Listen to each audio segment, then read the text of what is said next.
Hello everyone, good afternoon. কেমন আছো তোমরা সবাই? আশা করছি সবাই ভালো আছো, সুস্থ আছো। আমিও খুব ভালো আছি, ফাটাফাটি গরমে বিন্দাস আছি। তো আজ আমার অনেক তাড়াতাড়ি রান্না কমপ্লিট হয়ে গেছে। তো এখন আমি বেরোবো। দেখেছো কি রৌদ্র, কি গরম, ইচ্ছে করে না বের হতে। তাও এখন আমার ইউনিভার্সিটি যেতে হবে মেয়েকে আনতে, যেহেতু মেয়ের এক্সাম চলছে।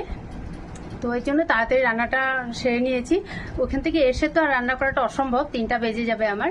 আর তখন এসে আর গুড আফটারনুন পোস্টও করা যাবে না, তাই ভাবলাম রান্না যখন কমপ্লিট হয়ে গেছে, একটু সময় আছে 5 মিনিটের মতন, তো ভিডিওটা করে আপলোড করেই দিই, তাই না?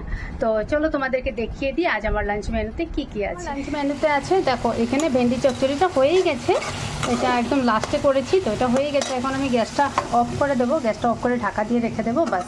এটা শুধু হাজব্যান্ডের জন্য করেছি। ভেন্ডিটা আমাদের বাড়িতে কেউই পছন্দ করে না, আমি তো একদমই করি না, শুধু হাজব্যান্ড খাবে।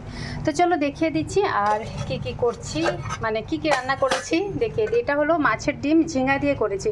এটা আমার ছেলের একদম খুবই ফেভারিট একটা খাওয়া, ওর খুব পছন্দ করে এই খাওয়াটা। তো ঝিঙা দিয়ে মাছের ডিম দিয়ে করেছি। আর এখানে আছে ডাল, এই যে ডাল। আজকে ডালে কিছু দিইনি, একদম সিম্পল পেঁয়াজ সোমবার দিয়ে ডাল করেছি। আর এখানে আছে হলো গিয়ে মাছের মাথা, ইলিশ মাছের মাথা, মুগ ডাল আর চাল কুমড় দিয়ে একটু করে করেছি। এটা আমার কিন্তু খুব ভালো লাগে খেতে। একটা লেজা ছিল, সেই লেজাটাও দিয়ে দিয়েছি।